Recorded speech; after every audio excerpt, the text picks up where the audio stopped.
The Galaxy S26 series is on the way, and expectations are high. Samsung is preparing upgrades across the lineup, but when it comes to cameras, especially the selfie camera, the story is a little disappointing. Reports confirm that Samsung is sticking with the same 12-megapixel front-facing camera for the Galaxy S26 models. Just like in the last few generations, this will make it the fourth year in a row that Samsung has used a 12-megapixel selfie shooter. The Galaxy S23, S24, and the current Galaxy S25 all feature the same front camera setup. The S26 will continue the trend, and while this camera does produce excellent selfies with natural skin tones, many people were hoping for something fresh this time, of course. It's not clear yet if Samsung is using the exact same sensor again, or if there will be small behind-the-scenes improvements. But from what has been revealed so far, the specs and features remain unchanged. Autofocus is still present, which is a good thing, but no new resolution boost, no new sensor type, and no major redesign.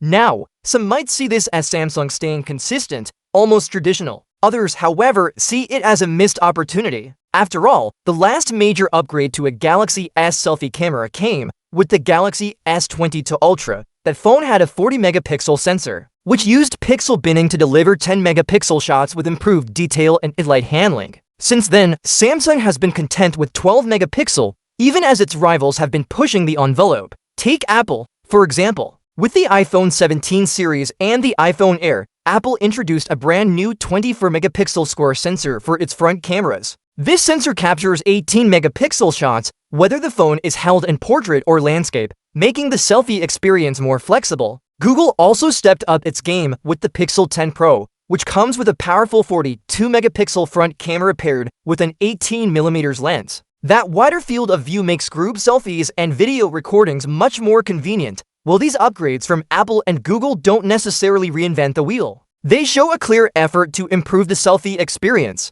Users notice the difference, whether it's in sharper portraits, more people fitting into the frame, or better video clarity for social media. Samsung, on the other hand, is playing it safe. The question then becomes, how important is the selfie camera, really? For many people, the rear cameras are the main reason to buy a flagship device. Ultra-wide shots, telephoto zoom, and night photography tend to get more attention, but the front-facing camera still plays a big role in daily life. Whether it's video calls, Instagram Reels, TikTok videos, or casual selfies with friends, the front camera gets used more often than some realize. Content creators, in particular, rely heavily on the quality of front cameras. Sharp video, accurate colors, and good low-light performance can make a big difference in their work. So while most customers don't buy a smartphone based only on its selfie camera, it still feels like an area where an upgrade would have been noticeable and appreciated. It's also worth noting that consumer surveys show mixed opinions on the importance of front cameras.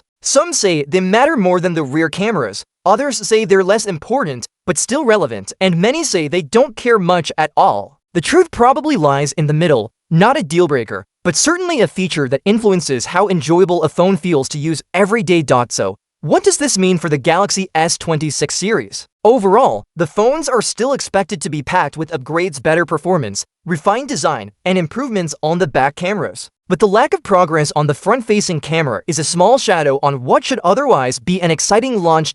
In the end, Samsung's choice isn't a disaster. The 12-megapixel camera it has been using does deliver very good selfies. Skin tones look natural, focus is fast, and for most people, it gets the job done. But when competitors are offering larger sensors and higher resolutions, sticking to the same setup for years in a row can feel underwhelming for buyers who prioritize front camera performance. The Galaxy S26 may not feel like a big step forward. For others, the upgrades in other areas may outweigh this concern. Still, it highlights Samsung's strategy: focus on refining what already works, rather than reinventing features that many see as good enough. The Galaxy S26 series will no doubt be one of the most talked about smartphone launches of the year. But when the spotlight turns to the selfie camera, the conversation will likely be about what didn't change, rather than what did.